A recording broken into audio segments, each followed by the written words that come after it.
It's time for the morning must-read.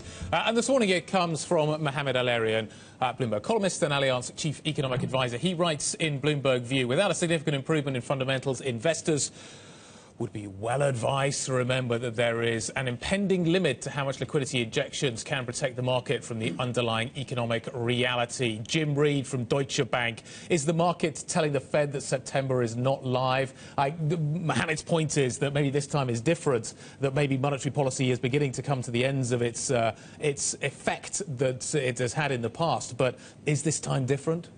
Well, I think the Fed probably will be reluctant to raise rate if the probability doesn't get above 35-40. So insofar as the sell-off dips it below that, then it makes it difficult for the Fed, I think. But there is a slight change, and you can hear the slight change in emphasis from the speakers that, you know, maybe 6 months ago, 12 months ago, they would have cared more about the market than perhaps they do now. I don't think it's a huge change, but I think at the margin they're probably leaning a little bit towards shocking the market more than they would have done. This is the work function, and it's to be taken seriously. But nevertheless, the Fed almost needs to say we are in charge. We are not led by the market. The market should be led by us. As you pointed out to me earlier on in the programme, though, maybe that should have happened before Greenspan. Well, I think we've been in an era where central banks have been probably, their default reaction has been dovish. So to now suddenly be a bit more on the hawkish side, they have to be prepared to take the consequences of doing that. And they may be prepared to do that. But they have to kind of be aware of the beast that they've created in many ways.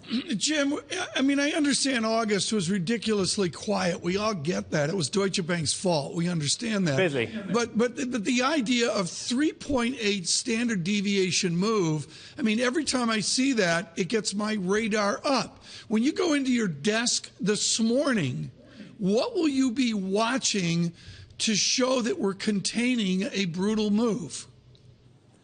Well, I think the Treasury market is probably the first point of call. To be honest, we don't have a lot of time to wait for Brainard, so you know this could either get a lot worse or a lot better quite quickly, really. So I'd imagine today there will be a bit of a waiting game for the next several hours ahead of Brainard, really. Right. But Treasuries is probably the first point of call.